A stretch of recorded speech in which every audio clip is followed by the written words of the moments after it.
Selamat datang di podcast Very Nice. Assalamualaikum warahmatullahi wabarakatuh. Jumpa lagi di podcast Very Nice, di mana podcast ini membahas tentang UMKM di Kerinci dan Sungai Penuh. Dan pada hari ini kita kedatangan tamu istimewa. Ya memang tamu-tamu di sini istimewa semua, nggak ada yang nggak istimewa. Dan alhamdulillah beliau punya kesempatan dan juga waktu untuk hari ini karena sangat sulit dengan segala macam kesibukan beliau untuk menyempatkan waktu datang kemari. Kita perkenalkan langsung nih, Bapak Aderman. Selamat datang Pak Aderman. Sambut beri salam pada teman-teman UMKM. Assalamualaikum. Ya. Jadi Pak Aderman ini langsung saja kita perkenalkan, beliau adalah seorang pengusaha. Kalau di mata saya, pengusaha yang sukses lah. Karena apa?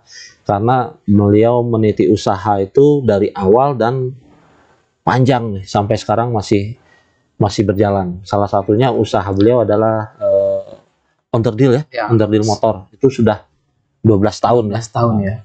Dan juga kesibukan beliau sekarang adalah sebagai di yayasan ya, sebagai ketua yayasan ya. Ya. Ketua yayasan yang menaungi SDIT Nurul Quran dan Nurul Quran, TKIT Nurul Quran. TKIT dan Nurul Quran. Mudah-mudahan nanti ada SMP sama SMA. Amin, insya Allah kita tunggu. Dan juga kesibukan beliau juga adalah sebagai petani nih, petani milenial nih. Sebagai petani berdasi lah, yang memang sudah beliau geluti juga dari masa muda beliau. Dan juga beliau juga sebagai tokoh masyarakat ya, aktivis juga, jadi padat sekali. Dan alhamdulillah pada hari ini punya kesempatan. Oke, mulai sajalah bincang-bincang kita pada sore hari ini. Sehat semua ya keluarga di rumah? Alhamdulillah sehat. Anak udah berapa Pak Aderman? Anak saya 4 orang. 4 orang ya? Ya, Paling besar? Yang besar perempuan, udah kelas 3 SMA Pak Ferry. Wah, 3 SMA. Yang bawahnya kelas 2 SMA, kelas 5 SD, dan yang terakhir kelas 2 SD. 2 SD. Di SDIT semua SD kita. Itu yang terakhir atau masih ada rencana? Masih ada rencana kali ya? Mudah-mudahan. Kalau Allah ngasih rezeki. Ya, alhamdulillah. Jadi mungkin sesuai dengan tema podcast kita pada hari ini, kita memang membahas bagaimana suka duka, bagaimana perjuangan tamu-tamu yang kita undang kemari ini membangun usaha mereka gitu, dari awal sampai ke sekarang. Nah, salah satunya mungkin bisa cerita nggak dulu nih Pak Ade ini kenapa memutuskan akhirnya udahlah saya jadi pengusaha aja lah, bukan jadi PNS atau jadi pegawai atau dan yang lain-lain gitu kan. Walaupun mungkin pernah dijalani ya, pernah dicoba. Ya, silakan diceritakan. Ya, terima kasih Pak Ferry. Ya, di kesempatan untuk bisa bercerita dengan para sahabat-sahabat UMKM yang ada di Kabupaten Kerinci dan Kota Sungai Penuh. Saya memang semenjak jadi mahasiswa itu sudah banyak usaha lah yang saya lakukan. Memang ketika mahasiswa jualan juga, ya, gabung juga dengan teman-teman. Terakhir saya dulu pernah bergabung di lembaga pendidikan Pak Beri, Askia. Nah, saya pernah jadi manajer di Padang ya. Di Padang ya. Manajer karena saya dari jurusan bahasa Inggris. Pernah. Oh, sastra Inggris di ya. UNP. Wah, berarti can you speak English ya? Little. Ya. Pernah manajer IC Askia English Course di bawah yayasan Askia waktu itu tahun 2005.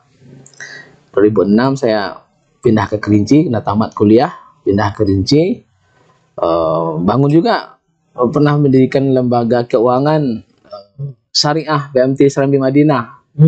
Ya, alhamdulillah.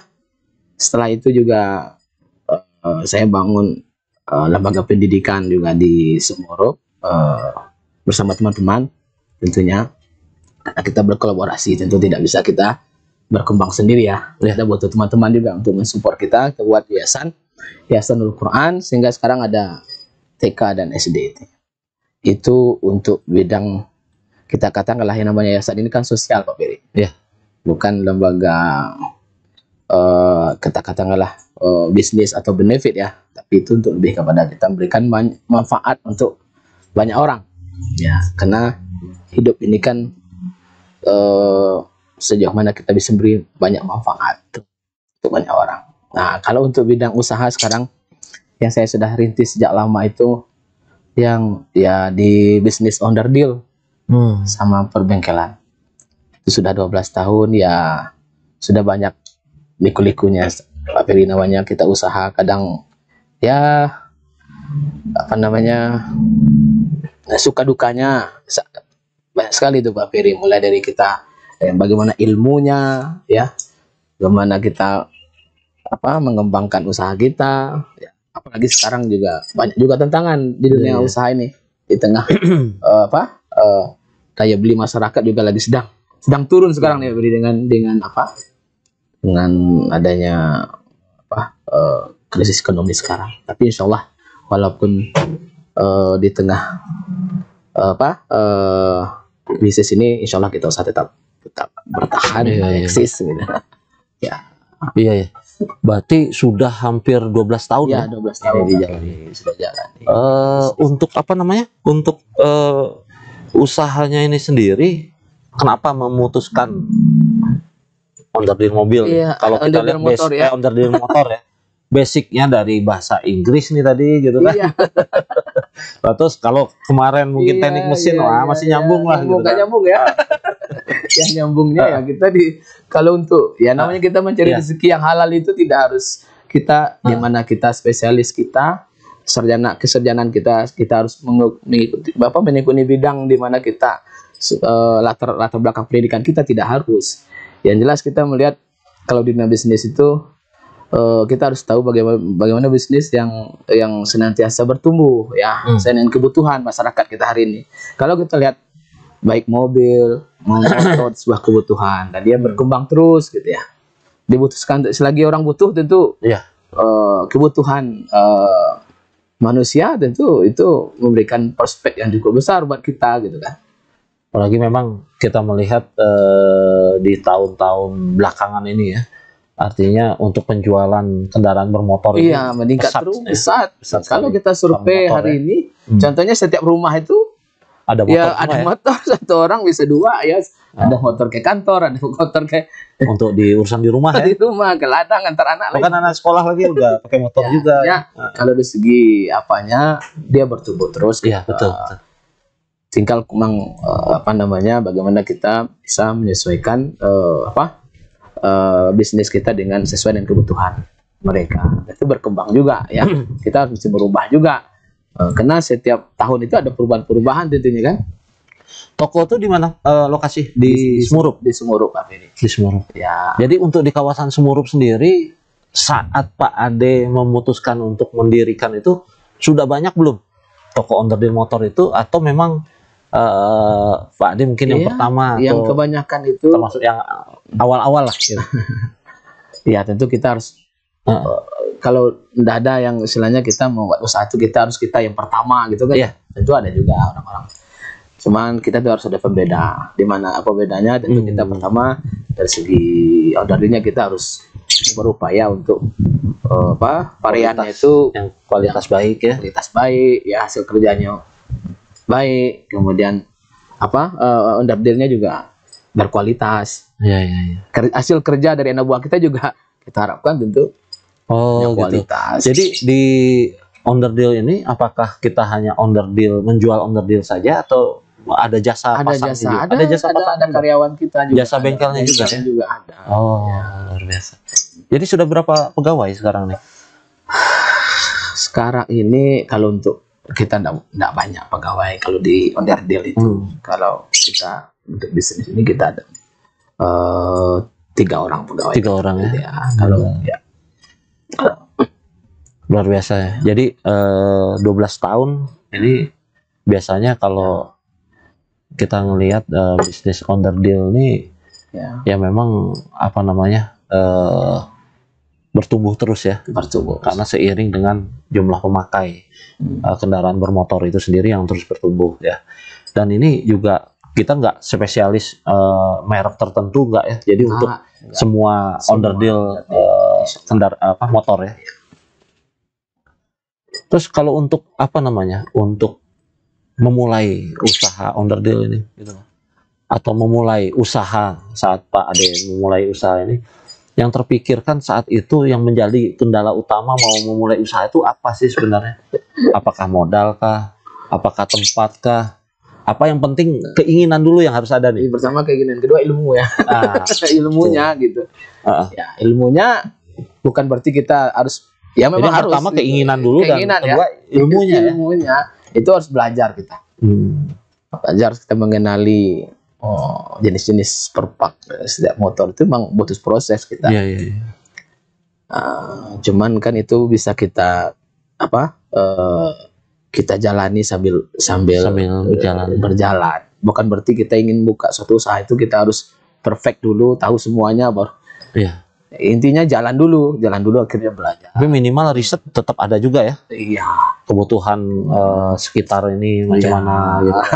Kalau yang lebih ini harus riset dulu, tapi kita sebelumnya nggak ada riset kita setelah jalan kita pelajari apa kebutuhan masyarakat hari ini, perkembangan jenis kendaraannya tentu berbeda juga, spare yang harus kita siapkan. Karena kalau saya lihat kan onderdil motor ya, di satu merek aja itu ada berapa banyak macam onderdil. Ada berapa merek lagi. Itu ada berapa item setiap ini aksesorisnya. Iya, ada aksesorisnya. Ada 1000, 2000 item. Iya. Mungkin bisa jadi. Bisa 1000 sampai 2000 ya. Iya. Luar biasa. Terus kalau untuk produknya sendiri, apakah dari mana? Semua dari distributornya? Distributor dari Jambi, dari Padang. Ada Jakarta langsung juga mungkin ada. Ya, dari melalui agennya ya. Dari Padang. Yang kita akan lebih dekat ke Padang ya. Jambi jarang lah dari Jambi, dari Padang banyak. Seperpak itu banyak dari Padang. Jadi ketika memulai yang menjadi fokus Pak Ade tentu tadi keinginan dulu, dan yang kedua adalah belajar ya. Belajar. Itu sambil jalan lah. Sambil jalan. Dan apakah sebesar sekarang memulainya dulu apa berkembang? Udah bertumbuh dari kecil tentu. Ya. Dia bertahap-tahap lah. Bertahap-tahap ya. Masuk juga akses permodalan karena memang kalau bisnis di seperpak ini memang modalnya juga harus cukup besar juga nih. Karena untuk stok-stok barang. Stok-stok barang itu ya. Kalau sekarang nih mungkin udah lebih banyak ke stok barang-barang yang laku lah ya. Iya, sudah tahu kita. Jadi semua itu kita dapat sambil belajar sambil belajar. Sambil berjalan. Nah, di sela-sela ini kan ada juga kesibukan Pak Ade yang lain ya, selain bisnis tadi, mengelola tadi pendidikan, yayasan tadi, dan juga masih sempat-sempatnya bertani. Saya lihat. Dan bertani ini iseng aja atau memang punya target di bertani itu sendiri? Yang mana dulu nih? Yang sekolah ya? Kalau sekolah jelas kan tadi ingin memberikan dampak pada masyarakat ya. Jadi kita jelas harus seimbang antara ablu minanas, ablu minallah. Nah, itu mungkin keseimbangan yang Pak Ade cari ya. Tapi sekarang bertani nih, apa nggak cukup ya? Dari yang sekarang ada nih nggak cukup sibuk gitu. Kita tinggal di Kerinci dengan potensi pertanian yang cukup luas ya. Lokasi kita ya di mana artinya kalau kita mau tentu tidak ada kendala yang cukup besar. Dimana kalau orang lain itu tentu mencari lahan ya. Dimana lahan? Kalau kita ini kan sudah banyak lahan yang, apalagi kita rata-rata orang Kerinci ini tentu ada juga warisan dari orang tua. Tinggal kita mengolah gitu. Betul. Tinggal kita mau mengolah gitu. Jadi di samping kita banyak kesibukan lain, kalau di pertanian ini tentu juga tidak harus menuntut perhatian kita hari-hari kita di situ. Gitu. Iya. Jadi apalagi ya seperti kopi ya, contohnya kita bertani kopi arabica itu tidak butuh ya, walaupun kita harus perhatikan, kan tidak harus intensif, kita harus setiap hari memperhatikan kopi. Jadi kita punya, jelas kita punya di tengah kesibukan kita yang ada tadi, karena juga kita perhatian kita terhadap usaha-usaha pertanian. Kemudian kulit manis ya, kulit manis ini memiliki potensi yang cukup besar juga kalau kita di Kabupaten Kerinci ini. Kalau kita mau mengolahnya ya, insya Allah kita punya itu juga gitu, artinya punya tabungan lah. Kalau di kulit manis ini kita katakan untuk jangka panjang, bukan untuk ini. Di kopi arabica bisa kita katakan bisa omsetnya bisa bulanan ya, kita panen yang paling tidak 3 minggu sekali kita panen. Kalau untuk kulit manis nggak bisa seperti itu, kulit manis itu butuh tahunan. Jadi ada omset harian kita ya di bisnis under deal tadi, kemudian sampai sampingannya ya kita bentuknya jadi investasi lah ya, investasi kayak kulit manis ini kan butuh proses sekitar 5 tahun, 10 tahun, 15 tahun. Sekarang ini kayak kopi juga butuh waktu mungkin 3 tahun 3 tahun, 5 tahun itu udah 3 tahun. Jadi itu investasi yang Pak Ade lakukan, tinggal menunggu masa panennya aja lagi ya, insya Allah. Jadi mungkin gitu, artinya saya juga sering membaca ya, bahkan beberapa orang-orang besar di dunia lah, orang-orang kaya di dunia gitu kan, yang selalu mengatakan bahwa tidak akan pernah seseorang itu menjadi besar dan menjadi kaya gitu kan dari hasil kerja dia. Kalau cuma kerja aja gitu kan, kerja aja ataupun dari penghasilan suatu usaha dia saja, itu tidak akan menjadi kaya gitu. Tapi yang menyebabkan dia menjadi kaya adalah investasi yang dia lakukan. Nah, aset-asetnya ini yang akan seperti saya setuju sekali dengan Robert Kiyosaki ya, yang mengatakan bahwa uang itulah yang harus bekerja untuk kita. Gitu. Dan kita bekerja terus untuk mencari uang. Seperti tadi yang Pak Ade lakukan itu investasi yang luar biasa menurut saya. Menanam kulit manis, menanam kopi, tinggal menunggu ininya, dan juga dari tanahnya itu sendiri. Mungkin tadinya tidak termanfaatkan, sekarang jadi sesuatu yang bernilai sekali harganya. Gitu. Kalau dihitung-hitung mungkin udah inilah. Ya, kalau dirinci-rinci ini udah banyak sekali investasi untuk banyak orang gitu. Jadi saya setuju dengan Pak Ade, yang Pak Ade lakukan adalah melakukan suatu investasi ke depan. Mungkin bukan kita yang menikmati, tapi nanti anak-anak kita, cucu-cucu kita. Perjalanan panjang kita, apa yang selagi kita hidup ini, apa yang bisa kita lakukan, yang bisa manfaat untuk banyak orang kita lakukan. Untuk bisnis menopang kehidupan kita, kemudian kita jangan sampai terlena di dunia usaha kita saja, tapi apa yang sosial yang bisa kita berikan. Itu salah satunya kita buat, ya ada yang kawan-kawan yang bergerak di bikin rumah tafis gitu kan. Nah, saya dengan teman-teman bikin dan Pak Ade ini yang saya lihat ya itu tadi, investasinya bukan hanya investasi dunia, tapi investasi akhirat juga. Tadi ada sekolah, ada rumah tahfiz dan lain-lain yang sifatnya sosial. Nah, ini investasi akhiratnya gitu. Yang tentunya juga dibayar tuntas juga oleh Allah di dunia. Pak Ade insya Allah kedepannya tidak akan pernah kekurangan. Amin. Amin. Dan semakin maju lah usaha. Ini luar biasa Pak Ade. Cuman saya punya harapan banyak orang yang seperti Pak Ade, cara berpikirnya bukan hanya tentang dunia, tapi bagaimana juga seimbang ya antara sosialnya untuk akhiratnya juga. Dan saya juga berharap banyak pemuda-pemuda yang ya jangan membayangkan bahwa usaha itu ngelihat Pak Ade yang sekarang gitu ya. Oh enak ya jadi Pak Ade, tapi coba lihat Pak Ade 12 tahun yang lalu. Bagaimana gentirnya mendirikan sebuah usaha, banting tulangnya gitu ya.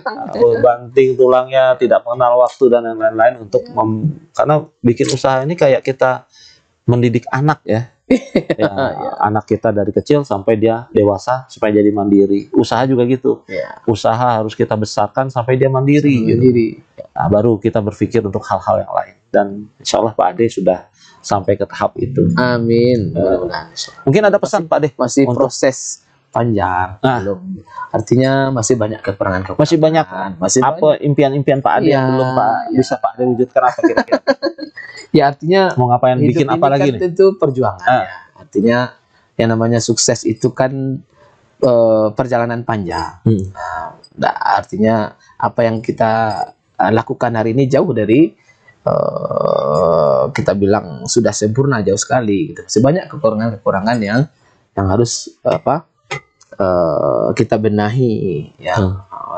Artinya adalah bagaimana kita dalam hidup ini tentu kita melakukan perbaikan-perbaikan terus ya, baik dari segi usaha, dalam dunia sosial kita ya, seperti pendidikan, lembaga pendidikan, banyak sekali PR-PR yang harus kita benahi gitu kan.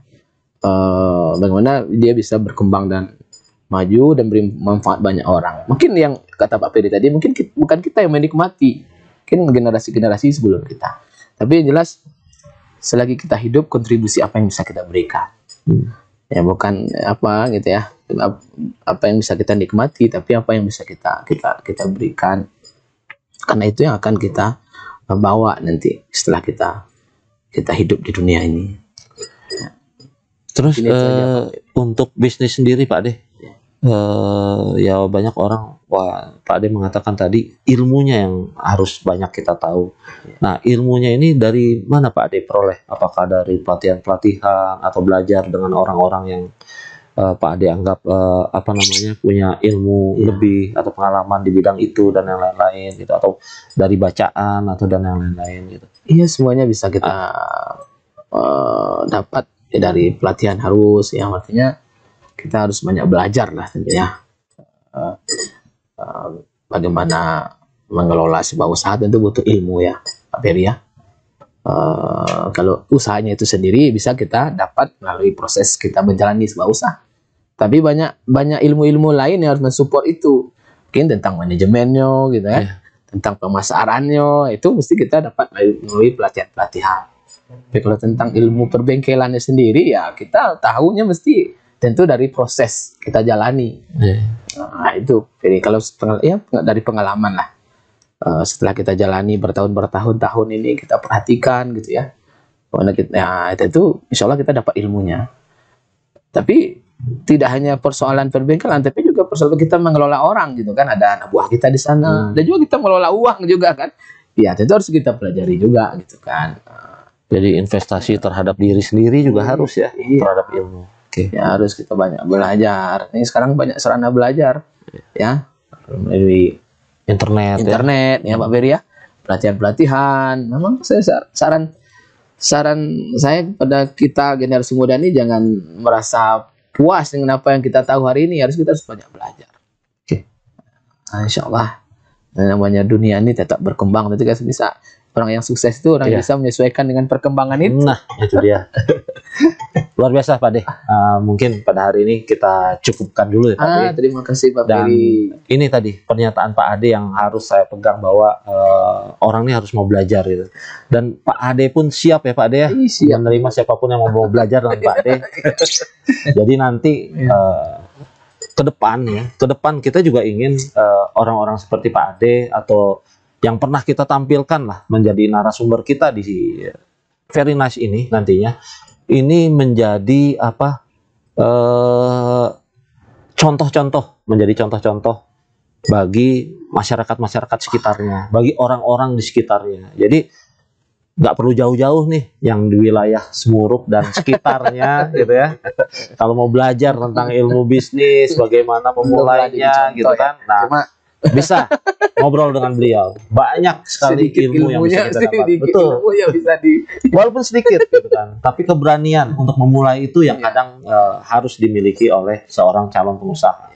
Jadi tidak perlu repot-repot ya mencari mentor, mencari apa nanti di wilayah Semurup. Beliau bisa menjadi mentor yang baik. Sekarang ini kan harus dirubah mindset. Kalau kebanyakan mindset anak muda sekarang ya setelah tamat kuliah itu ingin cari kerja. Nah, itu Ya kan? betul.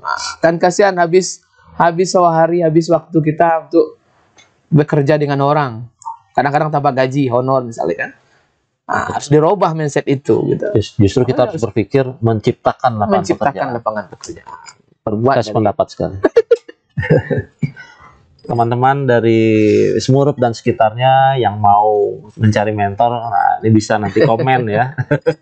Komen dan bisa DM beliau nanti. Kita nanti cantumkan ya, tim cantumkan untuk IG beliau dan apa supaya bisa langsung nanti berkomunikasi. Karena banyak sekali yang mau memulai usaha di bidang yang sama mungkin, on the deal juga gitu. Dan mau belajar dan ingin bertanya suka dukanya dan yang lain-lain, silakan bisa dengan Pak Ade nanti. Dan mungkin Pak Ade ada pesan-pesan untuk teman-teman UKM sebelum kita tutup. Ya, intinya bagi teman-teman selamat mencoba apapun usaha saudara. Yang jelas dimulai dari niat tadi ya Pak Fir ya. Niat yang kuat dan juga ditambah dengan skill ilmu. Insya Allah memang dalam dunia bisnis ini tentu ada namanya sukses dan ada namanya gagal. Tapi insya Allah itu sebagai bumbunya. Selagi kita mau mencoba hal baru, insya Allah nanti kita pada akhirnya kita akan menemukan kesuksesan itu sendiri. Mungkin itu. Oke. Ya, terima kasih Pak Ade atas kehadirannya, dan ini ada kami selalu memberikan cindera mata dari Very Nice supaya Pak Ade ingat ya dan juga bisa terus berkarya. Terima kasih dan semoga semakin sukses ke depannya. Oke, sekian dulu podcast kita pada hari ini, dan kita akhiri dengan alhamdulillahirobbilalamin. Wassalamualaikum warahmatullahi wabarakatuh.